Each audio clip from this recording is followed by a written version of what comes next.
Introducing Naturally You, a podcast celebrating the unfiltered stories of inspiring women, each one as rare, radiant, and resilient as a natural diamond. Hey everyone, and welcome to Naturally You. I'm so excited because today we are being joined by Arden Chee. She is a GIA graduate gemologist and jewelry designer and influencer and jewelry enthusiast, right? Very newly minted. I found you because I was loving your content all about jewelry and like your experience going through GIA. So how did you get into the jewelry world, and what made you want to enroll and become a gemologist? Right. So I was very lucky, and I grew up with a mother who was obsessed with jewelry and also was very passionate about being really mindful in her collection. So she wasn't constantly buying new pieces, but she was always very, very intentional. And she really had an emphasis on design, which I think is really interesting and was kind of very fashion forward of her for the time. I think a lot of jewelry, especially looking back 30 years, 40 years ago, was very gemstone focused with a very simple setting, typically, much more of a conventional setting for most things. And she was always seeking out designers.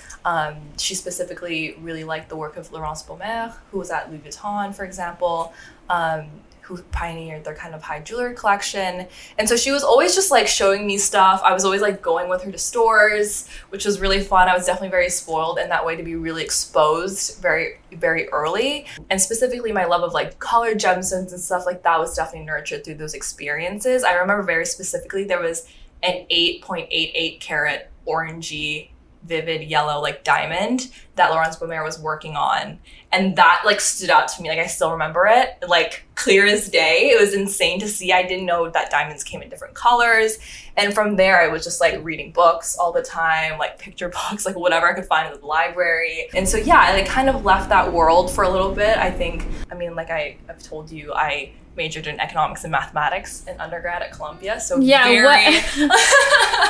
what made you want to do that? So I thought I was going to go into finance, moving to New York. I grew up in Vancouver, which is a very slow, casual place. And I was always in that way, I always stuck out from my peers. I think everybody was happy to stay in Vancouver and live life like that and just take it easy. But I definitely did not like that at all. And so finance to me just seemed flashy and exciting and fast paced for whatever reason. I think I was watching a lot of Suits and stuff like that, and it was yes, that's what I want to do. And then I majored in economics once I came to Columbia and realized actually no, not for me. The math and the stuff was really interesting, but once I was hearing more and more about internships that people were having, the experiences, the hours, I was okay, not for me. And so in my last 2 years of college, I ended up also doing a lot of courses in architecture. And I think that really reinvigorated my creativity and brought me back to design. Mm-hmm. And it was then that I started doing bench jewelry classes and stuff like that. And that was kind of the beginning of the journey. And you document sometimes you actually making your own pieces. So that's what inspired you. How did you even find out about GIA and the GG program? So I actually heard of it first at my bench jewelry program. So obviously I had heard about GIA certification. You hear that all the time when people are selling you things. Obviously it's very well known. It's a very well known entity in the trade, obviously. But I didn't realize that you could go and be a gemologist. I thought that was something you studied in undergrad. I didn't realize that was something that you could take after college. And for everyone that doesn't know, GIA is the Gemological Institute of America, which is the foremost authority in diamond grading. They invented the 4 C's. And the program is the one I did too. It's to become a graduate gemologist. So you're basically an expert in diamonds and colored stones. Yes, it's 2 parts, which I also didn't do enough research before I went in. I was just it's going to be diamonds and fun. And it was very, very, very intense. Yeah. It's very rigorous. Right? I didn't know either. I was I just want to extend schooling a little bit. This sounds fun. And then I was this is hard. Oh, it's actually hard. Yeah. And it's every day you're in there in the lab. There's no sunlight. Yeah. You're trapped in there for whatever 6 hours or whatever it is. But yeah, so from there, I was taking my bench jewelry classes. And the way that I got into that was I wasn't finding jewelry that I liked. And I did like chrome hearts and like I like chunkier stuff, but I do feel like that obviously leans quite masculine. I mean, obviously there's lots of women who wear chrome hearts, me included, but I like that more edgy, chunky vibe, but I wasn't seeing anyone catering towards that customer. And like, I wasn't thinking about launching a line at all. I was like, I just want to make cool stuff that I want to wear. And also in college, I was like a lot edgier. Like, I guess now what I'm wearing, like you wouldn't know. I'm wearing, for the listeners, I'm wearing a like silk dress, so not very edgy at all. Very like feminine. But yeah, so I basically went and just sought out classes anywhere that they would take me. And then I ended up like finding a studio that had classes and a great teacher, Colette, out there. She's great. What like mediums were you working with? So I primarily like lost wax casting, so just wax carving. I obviously like was trained in fabrication, like directly in metal, but I don't love it as much as I like wax, because I feel like it's a lot more sculptural when you're working in wax, and it's like you can kind of get into a flow state where you're just like working on it and like whittling down, and like it's very, very detailed in a way that fabrication is much more like you're working directly in the metal. You can't fix any mistakes really. It's a lot harder. It's a lot less forgiving. And it's also a lot less, I think, to like take creative risks sometimes, because if you mess up, you have to start over, versus wax is generally a way to patch things. And for me, like I like that, especially with just like as a beginner, it's a lot more friendly. Did you ever take any like CAD classes? So I have a background in CAD, not from jewelry, but from architecture school. So we use Rhino in architecture, which is just like a really happy coincidence, because it's also the same. It's Matrix in jewelry, but it's like all the same commands. It's a command-based program, so it's like the same thing, which I got really lucky with, so that I didn't have to learn CAD again for jewelry, or like, you know, do that is schooling. Really lucky. Yeah, because at Jerry they do have like a CAD program, which I had friends do, but yeah, so that was like transfer. I was signed up to do the CAD program, but then they like, I don't know, didn't have enough people signed up, so then I guess I had to get a job, and I was like, okay. It was like it was meant to be. Clearly. Yeah, it was clearly meant to be. I was like, oh, okay, because I was like, maybe I'll be a CAD designer. I don't know. Right. It is nice to have that in your toolkit. Yeah. I wouldn't say that like I'm the best at CAD or that I use it very often. I like to be like more hands-on with my stuff, so like doing sketches and doing things with wax. But knowing that I know how the program works definitely helps in the production phase, because you know what's possible and you know what will drive your CAD people mad. So that's definitely like nice to know, definitely. So going into GIA, you didn't think that you would be creating a line, but that is something that you are doing now. Yes. So I was always creating jewelry for myself primarily, and then sharing that online was just like for fun. It really was for fun. And back in college, like the pretext to all of this was I had already kind of been online for fashion content, like totally unrelated. I think starting in my sophomore year. And I was on TikTok, and then at one point I got like banned from my TikTok account. Why? I got locked out because I signed up with my Canadian number, and then I moved to the US, a whole thing. So there's no way to get back into my account. Trust me, I've like tried literally everything. And so I was like, okay, like I guess I'm not doing that now. So for a year, like I was not on social media producing content. But because I had that like background making videos, once I started making jewelry, I was like, maybe I'll just like post about this on my Instagram for fun. And like people started being really interested in that, almost more so than any fashion content I had ever posted. So that was like the first part of the journey of like documenting what I was doing. Cause like you said, when I went to GIA, I definitely had I wanted to be a jewelry designer. I definitely didn't think it was going to happen so soon.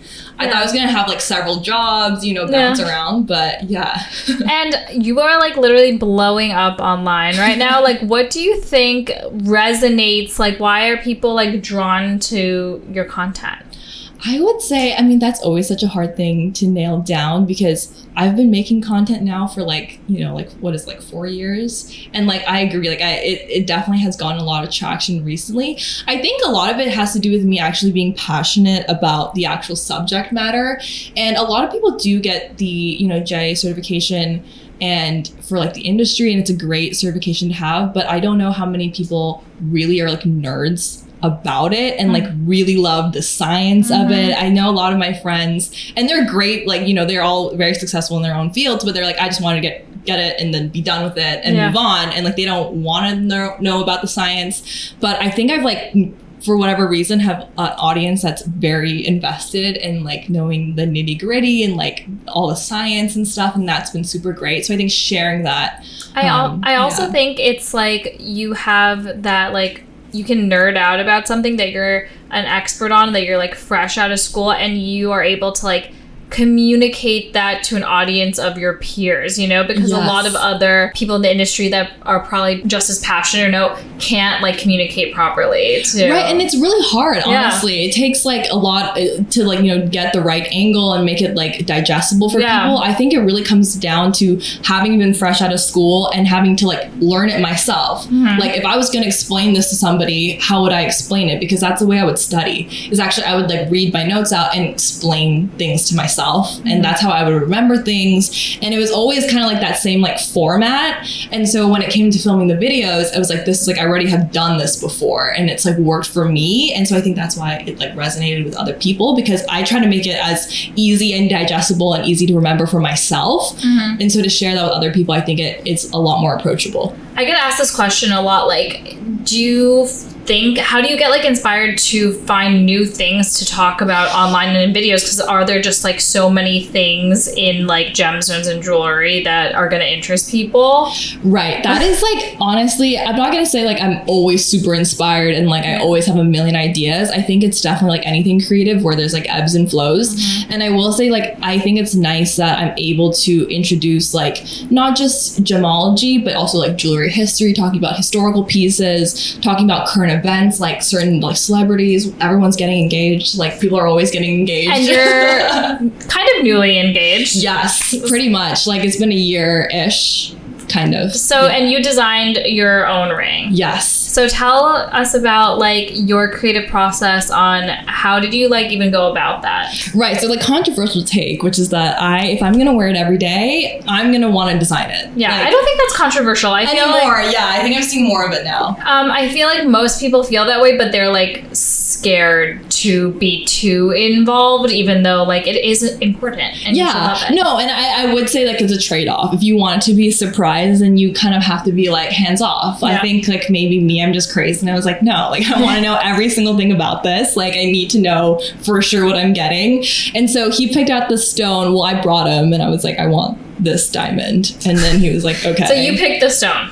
Yeah, because I had just come out of JM. Yeah. I'm not gonna let you pick it after I went to school for this. Like this seems silly. Like, you know, like So I basically had my finger on the pulse the whole way through. So designing the ring for the camera here. If you're viewing this. It's an iconic ring that has gone viral. Right. Let me explain it. It's like kind of a offset marquise on a V-shaped band. So it's kind of like got a floating vibe. So it took me literally 10 minutes to design it. Yeah, and I think that's. So did you always have this vision in your mind? So I wanted a marquise, and then once I had, how did you know you wanted a marquise? I have always wanted a marquise since I was probably like 14. Really? Yeah, I think that the shape is kind of like vampy, and like this sounds weird to say, but of all the diamond shapes, I think it's like kind of sexy. Like, you know, it has like the curve and then it has like the points. It's like it's like a stiletto. Yes, exactly. And so I always liked it. I'm also a Libra and I like things to be symmetrical, and it's symmetrical in 2 dimensions basically. So that's nice for me. And I do have like narrow and long fingers. So I will say that like for people out there that are like picking a diamond, it's one thing to like a shape, like, you know, in pictures and stuff, but a whole other thing to try them on. For a moment, I thought I would like an Astra cut. I know you have an Astra cut. I love them. I got like tiny, like stubby fingers. So. No. Well, I mean, I have tiny hands, so. Yes, if you have smaller hands, I think going with like a round or like an Astra cut or something more like along those lines is like really flattering. So I think like you have to try things on. So the marquise was like, has always been on my mind. And then the timing was just really funny because suddenly everyone wanted a marquise. And you got it before Selena Gomez. Yes, I have to say that like on the record, I posted my ring, and then I think it was like 2 days later, Selena Gomez posted her marquise. And then it got I think that's why my post went viral, because everyone was looking for marquise engagement rings. Yeah. And I think that's how they found my post, which was like really, really funny. But yeah, it took me like 10 minutes. to actually design the setting. Yeah, I like got the stone because I'm always more inspired once I have the actual stone versus like the other way around. And then I was just like in my little notebook, and then I was like, yep, this is the one. I had to meet my manufacturer for like another project, which is why I had only 10 minutes, because I was like, I'm gonna see him. I don't want to wait till the next time I come down, so like let me just do it now. Did you like see the final product before the proposal, or no? Well, I saw the CAD. Yeah, so I did. There was no surprises. It was definitely not for everybody, but if you're like a designer, then like why not? How did the proposal like go down? Trey, my fiance, is like, if you ever met him, he's like the very, very nonchalant guy. Like, he doesn't get mad, like is very level-headed. So his like proposal is not like this big like emotional moment. He just like, we were just at dinner, and he like was like, he didn't get on one knee, which I actually explicitly was like, I don't want that. For whatever reason, it makes me uncomfortable. And so I was like, no, like just be low-key about it. And so he was, which I appreciated. I love that. Yeah. Okay, so you mentioned like if you see the stone, you get inspired and you know exactly what you want to design. So I have two kind of cool stones that I want to show you and like get your take on how I'm you so might excited. design. I'm so excited for this. Okay, the first one was kind of inspired by like the last time we met and we talked about champagne diamonds, and also because of your love of marquises. Oh my god! So this is like a champagne marquise. Oh my gosh! It's 3.15 carats. Yeah. Okay, first of all, the color is great. I think there's a really fine line with champagne where you start to get into this like yellow color that now you're not fancy yellow, but you're also not super like champagne nude. I like my champagne diamonds to be a little bit more warm and to lean almost like not orangey, but this is like brown. You know, like brown. I like when there's brown in the modifiers for sure. So this is a fancy brown yellow. Yeah, and it has a culet, which like is this an antique? Like more of an antique. It has like chunkier facets. Yes, it is. Yeah, it is an antique. Yeah, perfect. Yeah. Okay, so because it has more of an antique setting, I think it's really fun to do a juxtaposition of like an antique stone with like a cool, like edgy setting. Like, I don't think I would do black rhodium for something like this, but I definitely think something like more asymmetrical. I could see it. Let me see, east-west. I love it east-west. Are we talking engagement rings specifically? Yeah, engagement rings. Engagement rings. Yeah, I would set it east-west. I think if it was in yellow gold. And yeah, definitely yellow gold to bring Definitely yellow gold to push the color. And like, yeah, I could see a halo even, which I feel like halos are coming back. Yeah, I think so too. I think halos are coming back. Halos are coming back. Halos are definitely coming back. And now that I'm looking at it more, I feel like even rose gold would be super cool. Yes. Because I think rose gold is so underutilized. Rose gold had a very hot moment in 2019. I think like my holiday for 2019, we did only oval rose gold rings, and then rose gold like disappeared. Okay, so like we're bringing it back. We're bringing it back. I'm doing east-west like rose gold with like a halo situation. Like that's my first take. Okay, I love that. Wait, I have another one just in my back pocket. Can I show it to you? Yes. Okay, because this one's kind of weird. It's just don't show me more diamonds. I don't want to see. Okay. This is a step cut marquee. These are becoming really, I love to see them out. I have yet to see somebody actually rock it for their engagement we've been person. making a couple. But you have? Love that. This is such a cool girl, like diamond. Yeah. It's so cool girl. And I think like had I known that this was a thing, like maybe I would have gone this direction because I love step cuts. I think like the Hall of Mirror effects is so special and it's like, it really showcases diamond, like the material so well. I love it. Now this I would do with like a black rhodium setting with like a pave, some type of setting like that for sure. Kind of like a thin band because like the proportions of it, it's like it's more of a dainty, yes, 2 carats, yeah. Like how would you even describe like the step cut? It's not a sparkle, it's like a scintillation. Like I don't know how to describe it. Yeah, it's like a hall of mirrors, like big flashes of light. Yes. And at least, I mean, for this, it has more of a scintillation, but I think for like an emerald cut, it's more, I think it's like an understated, like elegant sparkle, you know? Yes, it's definitely not like so much in your face. It's more subtle, but I love it. I love like the variation also with like the marquise. I love to see like I've seen it with the pear, for example. Yeah. Like I'm all for it. I think it's so cool. Awesome. Well, thank you. Yes. I was just asking you this before we started chatting, but what kind of wedding band are you thinking for that ring? 'Cause right. that is like the number one question when I am working with a client to design a ring. They're like, they want to do something that isn't like a kind of traditional solitaire something. They're like, well, how do I set a wedding band with it? Right. And I think you do definitely have to get more creative. And I will say, I'm glad that so when I first designed the ring, I definitely did not think that through. And people have asked me and I'm like, oh, like good question. But now like I figured it out. I'm actually going to set it above the diamond like this and have it be like an open ring like this, so like it'll slide and just be like snug. Oh. Yeah, so it'll just be like a double band, but it'll be open and just like hug the diamond. So it'll have like the illusion of like going under the diamond, but it won't be, because one feature of the design is that the ring, like the diamond sits really, really low on my finger. Mine is like that too. Yeah, because if you know, like you don't want your big diamond like all the way high up. But that's why I just wear my band on my other hand. Because it's hard to stack. But I think the one thing with an open band is it is a little bit more fragile, but as long as it's on your finger, like you're fine. So yeah, it'll just like slide up. And I was thinking to do it, okay, I'm a Libra, so I like options and I don't like to commit to anything. So I was thinking it'd be really fun to do one with an emerald pave. Yeah, which is insane. And my setter would actually want to kill me for sure. Or like sapphires or something like fun. But and then also like a normal like plain version just to like switch out. I think it would be cool to have two versions. Right. Yeah. Like I think it would be cool. Yeah, like to spice it up. So Yeah. that's the I mean, plan. I love green emerald. I think it's my favorite gemstone after diamond, but Wow. it is just like so finicky. so Yeah, soft. so dramatic. Yeah. I might go Savarite actually as well. It depends if I can get like a parcel with the right shade. But the emerald color is like what I think is so pretty. And I agree. I love emeralds. They're up there for me, for sure. I mean, I did my like color analysis and I'm in deep autumn and green is good for me. So. I'm a deep winter. I just found out. Yeah. So I'm like supposed to only wear jewel tones, which is like perfect. I'm like, great. Any excuse. So you're getting married soon. Yes. How has the wedding planning process been for you? So we've had quite a lot of drama in terms of wedding planning. Like, definitely not putting anyone on blast, but I had to part ways with my wedding planner.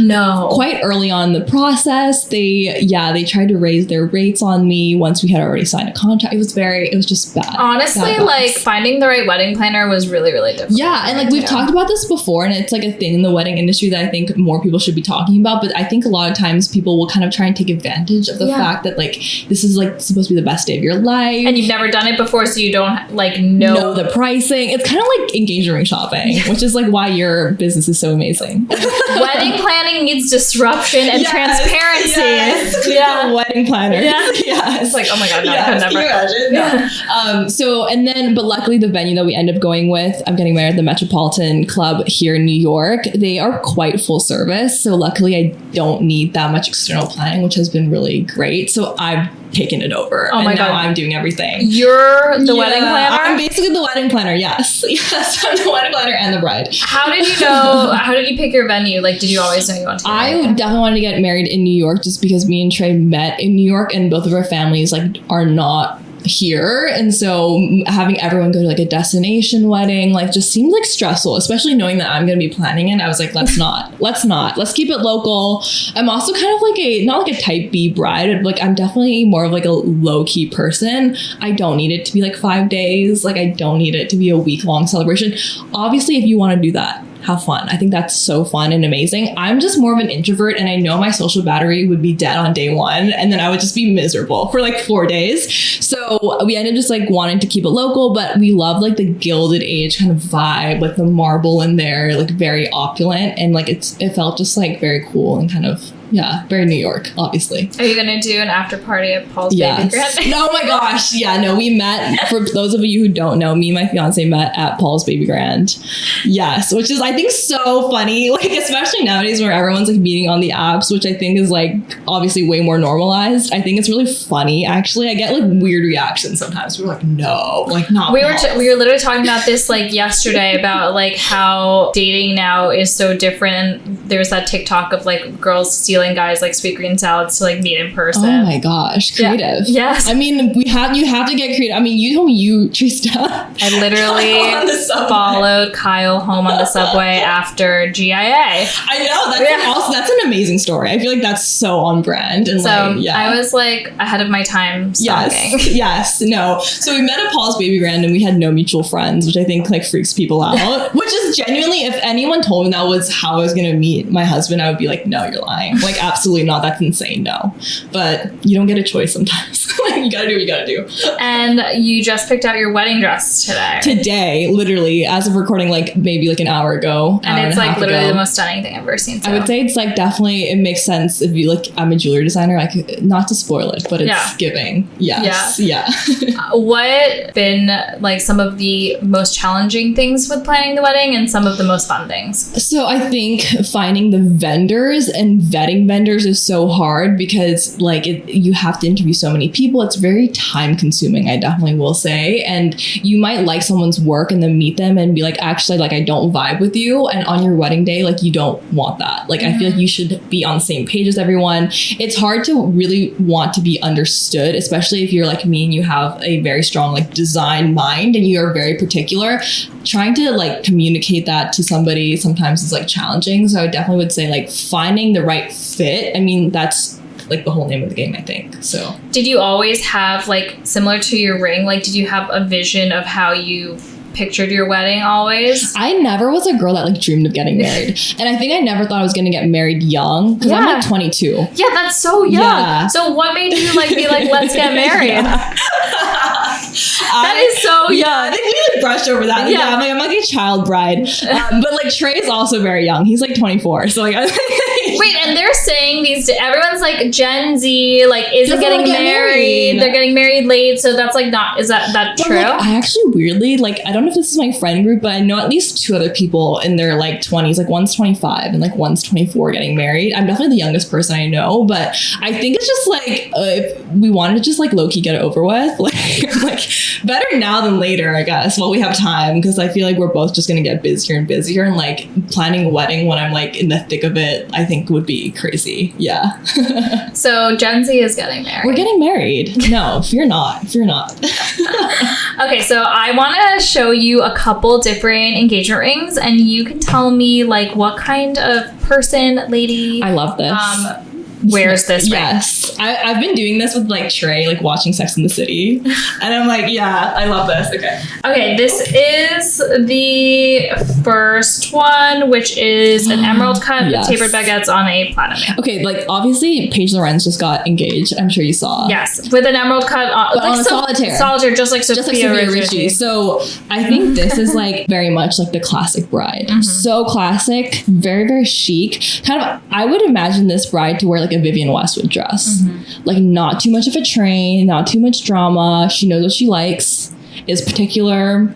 No, like, no fuss. I love that. She sounds like a great bride to be around, honestly. I wish I was this bride. Wait, but you said you're a chill bride. I am chill, but I think I like the drama. And your dress has the drama. Yes, my dress has the drama. I feel like, yes, and location is kind of dramatic. The way we've met is kind of drama. Like, you know, I wish I was this cool collected. She's giving cool type A, calm collected, plays tennis on the weekends, has a perfect little white dog with no eye crusties, is like perfectly trained, like has her life together. Yes. Love that. Next one. This might be controversial. So oval in a halo. See, now they get hate. Hate. I think this is perfect for somebody who's more, in my mind, like more petite and more like dainty. If you have like smaller fingers, I think this is almost like a Tribeca vibe. Like has maybe like an apartment in Tribeca. Like I think the halo I think is so dainty. I think like it gets a bad rap, but I think it can be very, very elegant on the right person. I could see this also being like an Upper West Side type of bride. I don't know why I'm like going to neighborhoods. Like no, honestly, that's what everyone does. Everyone just like automatically. I'm going to neighborhoods. It's a natural thing. Maybe I'm changing my answer. I think this is more of an Upper West Side type of like vibe, because after living there for like 4 years, I feel like I can attest. Like has a dog, but maybe like a larger dog, like a golden retriever type of dog. It's like what your ring says about your dog. Yes. Wait, I don't know why I'm doing this like mental association with dogs. No, I love that. Okay. Next, we have this elongated antique cushion in like a button back bezel. Okay, this is a very fashion forward bride immediately off the bat. Somebody who is not afraid to mix metals, which I think is like a very like more modern thing that's coming back into style. Obviously the Georgian Colette I think is like so cool. This is definitely someone who obviously likes vintage, obviously loves a good archival like Jean-Paul Gaultier, like whatever, or like, you know, like some type of super esoteric like vibe, or like some Versace gown from like 2003. Like, you know what I mean? Like, she's very particular, but is willing to hunt and willing to like wait for exactly what she wants, which I love. Yeah. I love this. Is such a beautiful ring. I love the Colette too. Yeah, me too. Yeah, so stunning. And very trendy right now. Yeah, especially with the culet. I feel like culets are really having a moment, right? I've always been into a culet, and people are like, oh, can I have this without a culet? Like, the culet is the charm. No, and it's like actually it serves a purpose. It's Yeah. to protect your diamonds. It doesn't like, yeah. But people tell us about the culet. Okay, so people have this misconception with diamonds because we all hear that diamonds are hard, but diamonds are also brittle. There's 4 directions of perfect cleavage, which is like up there in terms of like number of cleavage directions. Like, you know, like this is why when we say like sapphires are tough, they are hard also. They're like a 9 on the Mohs hardness scale, but they're also tough, i.e. they're hard to break. The toughest gem to break is jade. So you can smash jade with a hammer and it'll be fine. If you smash a diamond with a hammer in the right direction, it will absolutely split. And that's how people actually used to carve diamonds back in the day. Come from a long line of cleavers. Really? Yes, I do. That's amazing. Yeah. So how do you cleave? You cleave with a hammer. You cleave with a hammer and a wedge. So yes. The culet though is to protect your diamonds from... So the culet is like an extra facet at the point of an antique diamond. They don't really do culets anymore because it causes like light leakage. Looks like a dot in the center, and that bothers people. Some people, not me. Not us. Yeah, not me. But it's there to protect your culet from chipping, because back in the day, a lot of stones would just chip there naturally, and so they were like, let's just prevent this and get ahead of the problem and just like make a culet before, you know, people get to wear it. And so it is functional. It actually is. And if you have a setting that you want to be really low to your finger, sometimes a culet lets you get a little bit lower because you don't have that pointy diamond like stabbing your finger. So it's functional. And it's a culet, not a cutlet. Oh, people... Wait, I've never heard Fun that. fact. I've never heard that. That's Yeah. hilarious. But yeah, I think they're cute and I think they're charming, and it like shows that you have like an antique stone. Next up, we have an oval with a hidden halo on a gold band. Okay. This is definitely Pilates mom. Yeah. Who drives a Porsche. Okay. A gray Porsche, like a Kim Kardashian gray Porsche. Drinks green juice, does her Fuse hot Pilates. Has her life together, but in a more like typey way than like the Emerald Trilogy cut girl, you know? And she like likes to enjoy her life. She likes to get facials. And there's nothing wrong with that. And like, no matter what you say about this ring, you're like, oh, it's like I see it on everyone. You see it on everyone because like it's for a good reason. Like it's classic, it's beautiful. The hidden halo definitely has grown on me. I think I was a hater. You were a hidden halo hater? A hidden halo hater because I was like, guys, you can't see those. Like, why are we adding that? Like, it's like for that like little but sparkle it's for the side. Yeah. And now like I have a fully pave band and I get it. So Yeah. I'm aboard. Okay, last but not least, we have to introduce a pair. Yes. Okay. So I was spying from afar. Okay. And I was like, this is what I would get if I wasn't a designer. Okay. So if I was like didn't have any background, this is what I think I would get is a 3-stone with the Winston and a pear. Because I think this was like, I love the Winston setting. I think it's so classic. I almost went with the Winston setting for my engagement ring before I like wanted to design it myself. So I'm gonna say this is me. Okay. This is me as a bride. But I thought you always wanted a marquee. I did, but I think if I didn't have my exact ring. Okay, so a lot of people choose between a pear and a marquee. So what's the difference? Like the trade-offs? Because they are similar but different. Right. They hold their weight a little bit differently. I think everyone knows marquises now are super spready because they hold all their weight in the top. With the pear, you have like that rounded bottom, so it's not quite as spready. But then again, I think this is also great if you have more slender fingers, but you want more like coverage almost, you know what I mean? Like I think... And now everyone's saying that pear is the new oval. Really? I thought that wait, what? I thought the marquise was the new oval. Are we skipping over the marquise now? It's been done? Because like a bunch Selena of influencers Gomez, got pear shapes recently. Yes. all at the same time, which I thought was actually incredible. But I think like if you like more of a stronger fire, I feel like because of typically is a more deeply cut stone, you get such good light return, which is like really nerdy. It just means it's sparklier. So this is you. I love it. Yeah, I love the setting. So what is like your inspiration for your line? Like what can people expect? Right. So I definitely think that my engagement ring, because it went viral, it's like very synonymous with me. So I'm not people are copying it. People are ripping it off. Yeah. People are ripping it off. But I was like, I told you, I was like, that means you did something. It's a compliment. Yeah. It really is a compliment, but you made it. Yes, I did make it, but now let me capitalize on it. Yeah. You know what I mean? Instead of just like letting people do that for me. Mm-hmm. So I'm not going to spoil it, but it is inspired by like the V kind of shape.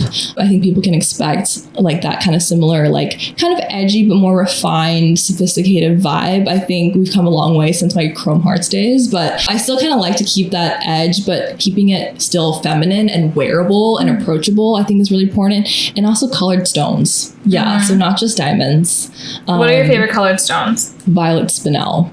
Okay. Yeah, pretty specific. I have one right now that I'm going to put into the collection, and I'm very, very excited about it. It's a very hard color just in general to find. Obviously, there's violet sapphires, but spinels are actually have a higher like dispersion. They're sparklier. So I love that. I love that a lot. Yeah. A lot of people don't know what a spinel is. A spinel, well, watch my video on a spinel. I have an explainer. So watch that. Isn't there was like one of the crown jewels or something was a spinel? So the princess Ruby, the Black Princess Ruby, which like there were wars fought over it, and it's currently in the royal collection of jewels. It's actually in the coronation crown, and they found out that it's not a ruby, it's a spinel, which for a while was considered to be like a much less desirable stone. People really wanted rubies, but now because rubies are so scarce, the demand has gone to spinel, and now we've seen those prices like completely skyrocket. So I love to see it. I love to see people wearing spinel. They're also just like a great gemstone. They're pretty hard,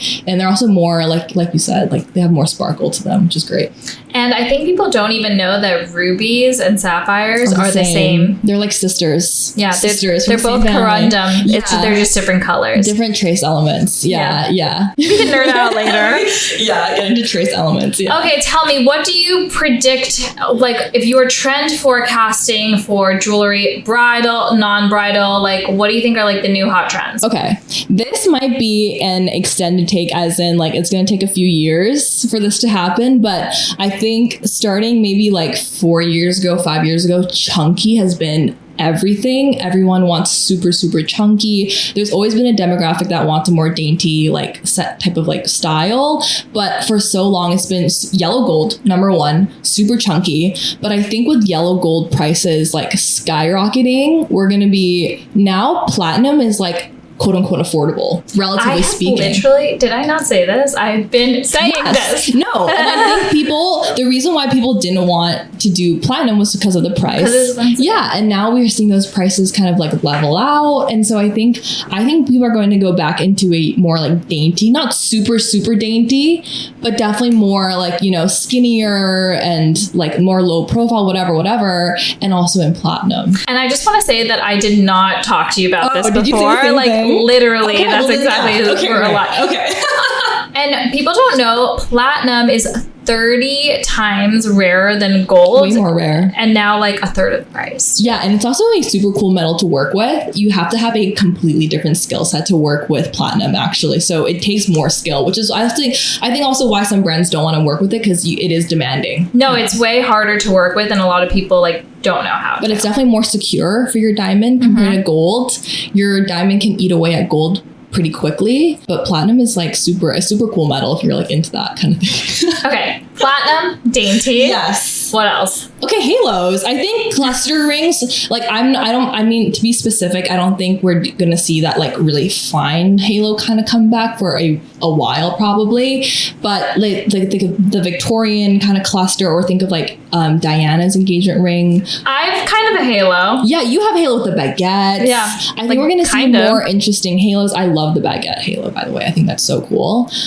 This is from the 20s, so. Oh, exactly. So like the roaring 20s. Yeah, I think we're gonna see more of that kind of come back, because I think people might go back to smaller stones, obviously with like the advent of lab grown diamonds, but to get the finger coverage, we might be seeing more like bigger halos in proportion. So I think something along those lines. So you think people would go natural but smaller?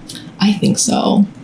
There was a lot of people commenting on my recent post. I was talking about how a lot of people are going with the solitaire trend, like a big diamond on like a band with nothing. And I think we're going to see like the pendulum swing in the other way. Obviously, people are going to want to go kind of back to that more antique style of like intricate designs, smaller stones, like being more creative about getting that like finger coverage, like that kind of thing.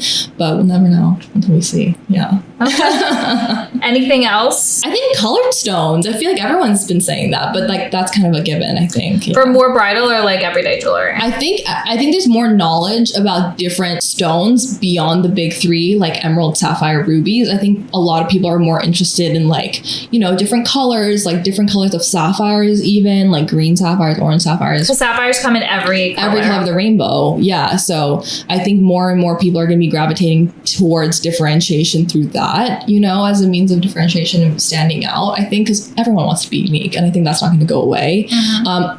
Please, nobody get an emerald engagement ring. Please. Sorry. Yeah, no.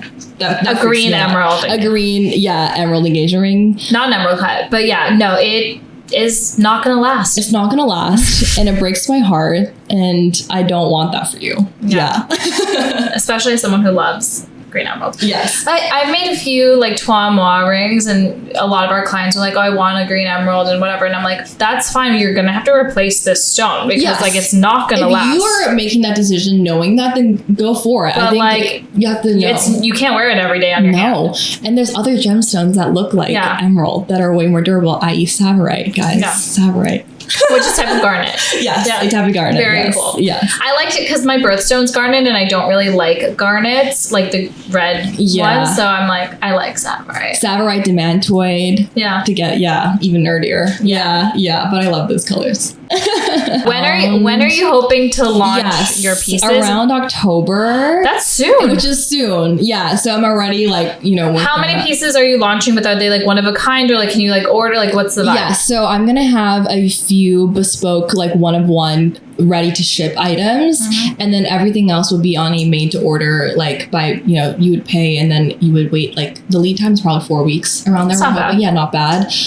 Just so that we can be efficient and like get everybody what they want, and also so that we can be open to customization, which is great, you know. Do you have like a name for the line? Well, it's gonna be under my married name, which is I guess also controversial because I thought I was gonna launch after I got married, and now we're pushing the timeline. I'm like, oh, okay. What's your married name? Arden Cadet. Oh, I love that. Yeah. So also I like that there's 5 letters and 5 letters, like the first name and the last name. The Libra. Yes. That's literally, people are like, oh, like you shouldn't do that. You should keep your own like maiden name. I'm like, I have no problem with keeping my own maiden name. It's literally just because I like the aesthetic, which is so funny. But I'm like, yeah. Like, are you actually changing your name, or it's just I'm going to change I think I'm going to go by Arden Cadet, but like legally not, because that's like a headache and I don't want to go to the DMV.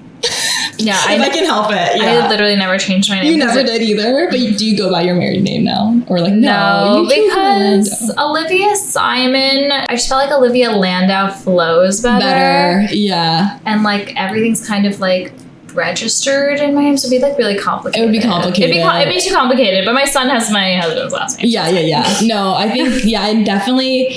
That was definitely tricky because I was like, how am I going to tell people? I guess I'm telling people here. So that's why. You heard it here first. You heard it here. Yeah, it was supposed to be after I got married, but we're going with this. I'm really excited to see the pieces. So tell everyone like where they can follow you for updates, like eventually, like where they can shop, like all of that. Yeah, so for now, if you want to follow me, it'll be at Arden Chee on Instagram, and also on TikTok, it's Arden Chloe, because like I said, I got locked out of my original TikTok account. So if you want to see me in college, go there for whatever reason if you're curious. I think some people might want to. I'm like, I stand by those outfits, guys. Like I stand on that like 10 toes. Like, and I'm gonna be excited to like watch your wedding content too. Yes, I know. I need to like post more of that. I'm like, do you guys care? Yes. I'm like, do you guys want to see that? Like, okay. People care. Okay, because I have some guys who are just like, no, only gem stuff, and I'm like, no, guys. You got people like are just specifically wedding people, and like you're in the thick of it. Like I wish TikTok existed when I was in the thick of the wedding thing. Yes, I did film getting my dress today, so hopefully you guys will see that. Yeah, by April. Yeah. Awesome. Well, thank you so much for joining us. This was so much fun. I loved it. It was so fun. Yeah, we need to nerd out more. I don't know if anyone else cares. Yes. inclusions and demantoid garnets. No, but literally dispersion, RI. Yeah. awesome. Well, thank you so much. Thank you for having me.